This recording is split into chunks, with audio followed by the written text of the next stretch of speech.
بسم اللہ الرحمن الرحیم۔ السلام علیکم۔ ہم کتنے بھی قابل ہو جائیں، کتنے بھی انٹیلیجنٹ ہو جائیں، ہم کبھی بھی اپنے والدین سے، اپنے اسلاف سے زیادہ قابل نہیں ہو سکتے۔ ایک لڑکی اپنے والد کے ساتھ ایک بک شاپ پہ کتابیں بیچ رہی تھی کہ اس نے دور سے اپنے بوائے فرینڈ کو اپنی طرف آتے ہوئے دیکھا اور کہنے لگی، کیا آپ المانی کی کتاب ابو برابر میں کھڑے ہیں، وہ خریدنے آئے ہیں؟ لڑکے نے جواب دیا، نہیں، میں تو موس ہرناریل کی کتاب کب ملو گی وہ خریدنے آیا ہوں۔ لڑکی کہنے لگی کہ یہ کتاب تو ہمارے پاس نہیں ہے، البتہ بطریس کی کتاب کل یونیورسٹی میں مل سکتی ہے۔ لڑکا بولا کہ اچھی بات ہے، لیکن کل آپ رات کو فون پہ بات ہو سکتی ہے، یہ کتاب مل سکتی ہے۔ لڑکی نے کہا، ہاں کیوں نہیں، کیا آپ مشل دانیال کی کتاب رات 10 بجے کے بعد بھی خریدنا چاہیں گے؟ لڑکے نے جواب دیا۔ بصر و چشم جب لڑکا چلا گیا تو باپ نے لڑکی سے کہا، کیا یہ لڑکا ان ساری کتابوں کا مطالعہ کر سکے گا؟ بیٹی نے کہا، جی ہاں، یہ بہت ذہین ہے، بڑا دانشور ہے، یونیورسٹی میں اس کے چرچے ہیں، بڑا شریف طالب علم ہے۔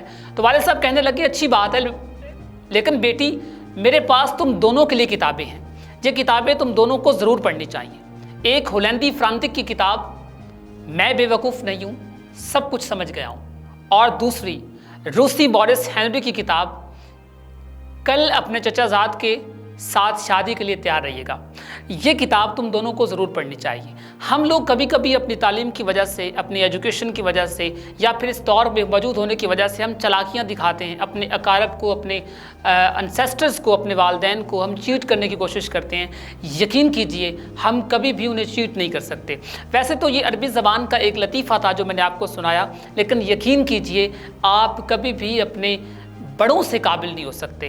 اشفاق احمد بڑی خوبصورت بات کرتے ہیں، وہ کہتے ہیں کہ ہم اٹلی کے شہر وینس کے ایک قصبے کے مشہور کافی شاپ پر موجود تھے، بات چیت چل رہی تھی اور کافی سے لطف اندوز بھی ہو رہے تھے کہ اس کافی شاپ میں ایک گاہک داخل ہوا جو ہمارے ساتھ والی میز کو خالی دیکھ کر وہیں پر بیٹھ گیا۔ اس نے بیٹھتے ہی ویٹر کو آواز دی اور اپنا آرڈر اس طرح دیا کہ 2 کپ کافی لاؤ اور اس میں سے ایک وہاں دیوار پر لٹکا دو۔ ہم نے اس شخص کے اس انوکھے آرڈر کو بڑے غور سے دیکھا۔ ویٹر نے آرڈر کی تعمیل کرتے ہوئے محض ایک کافی کپ لا کر اس کے سامنے رکھ دی۔ اس نے کافی کا وہ کپ پیا مگر پیسے 2 کی ادا کی اور چلا گیا۔ اس گاہک کے جاتے ہی ویٹر نے دیوار پر جا کر ایک ورق چپسا کر دیا جس پر لکھا تھا 1 کپ کافی۔ ہمارے وہاں بیٹھے بیٹھے 2 گاہک اور آئے جنہوں نے 3 کپ کافی کا آرڈر کیا۔ 2 کپ ان کی میز پر لگا دیے گئے اور تیسرا کپ پہلے کی طرح دیوار پر چسپاں کر دیا گیا۔ ہم یہ منظر بڑی حیرانی سے دیکھ رہے تھے۔ ان کے جانے کے بعد بھی ویٹر نے وہی کیا، دیوار پر ایک اور ورق چپساں کیا جس پر لکھا تھا کہ 1 کپ کافی۔ ایسا لگتا تھا کہ یہاں ایسا ہونا معمول کی بات ہے، مگر ہمارے لیے یہ سب کچھ انوکھا تھا اور ناقابل یقین تھا۔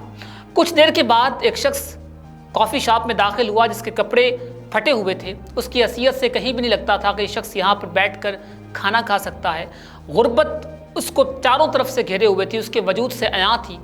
اس شخص نے بیٹھتے ہی پہلے دیوار کی طرف دیکھا اور پھر ویٹر کو آواز دی۔ ویٹر اسی تہذیب کے ساتھ بھاگتا ہوا آیا۔ اس نے کہا کہ 1 کپ کافی لاؤ۔ ویٹر نے اپنے روایتی احترام اور عزت کے ساتھ اس شخص کو 1 کپ کافی پیش کی، جسے پی کر یہ شخص بغیر کچھ پیسے دیے وہاں سے چلتا بنا۔ ہم یہ سب کچھ بڑے حیرت انگیز انداز میں دیکھ رہے تھے کہ یہ کیا ہو رہا ہے۔ ویٹر نے دیوار پر لگے ہوئے پرچوں میں سے ایک پرچی کو اتار کر کاؤنٹر کے اندر پھینک دیا۔ اب ہمارے لیے اس بات میں کچھ چھپا تھا جو شاید عیاں ہو چکا تھا۔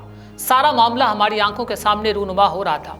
اس قصبے کے باسیوں کی اس عظیم الشان اور اعلیٰ قسم کی انسانی قدر نے ہماری آنکھوں کو آنسوؤں سے تر کر دیا اور ہم سوچنے پر مجبور ہو گئے کہ کیا ہمارے پیارے ملک میں ایسا ہو سکتا ہے؟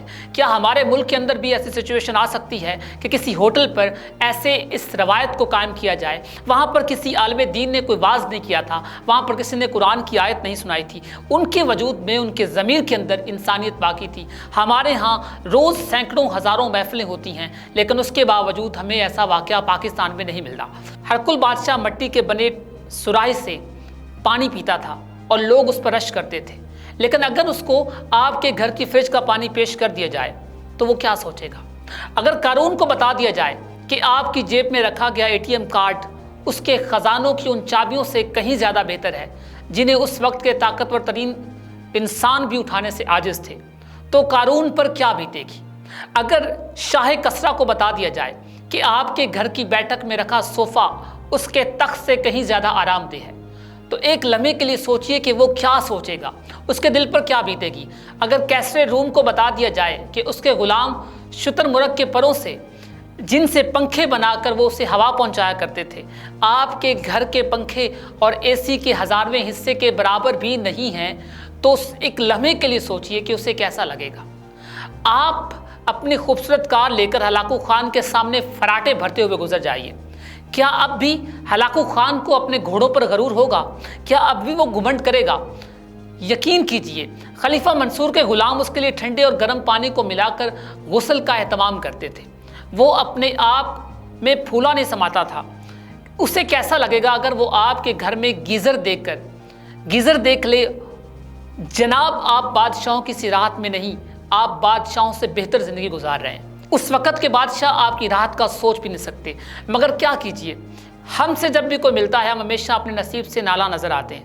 ہمیں قدرت نے کیا دیا، ہمیں خدا نے کیا دیا، ہماری زندگی تو بالکل عجیب سی ہو گئی ہے۔ ہماری زندگی میں مسائل 90% ہماری سوچ کی وجہ سے ہیں۔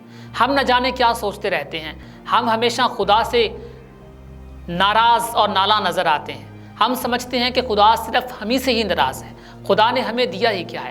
آپ اپنی زندگیوں کو سمجھنا شروع کیجئے، خدا کی عطا کردہ نعمتوں کا ایک لمحے کے لیے سوچئے تو صحیح، زندگی آپ سے کتنی محبت کرتی ہے، آپ کتنے خوش قسمت ہیں، آپ اس بات کا اندازہ بھی نہیں کر سکتے۔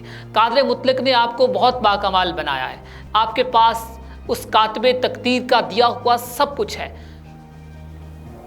اپنے میزبان عاقب فیاض کو دیجیے اجازت، کسی نئے پروگرام کے ساتھ کسی نئے موضوع پر دوبارہ پھر آپ کی خدمت میں حاضر ہوں گے۔ تب تک کے لیے مجھے اجازت دیجیے اور دیکھتے رہیے نظائر نیوز، کیونکہ ہم سنتے ہیں آپ کے دل کی آواز۔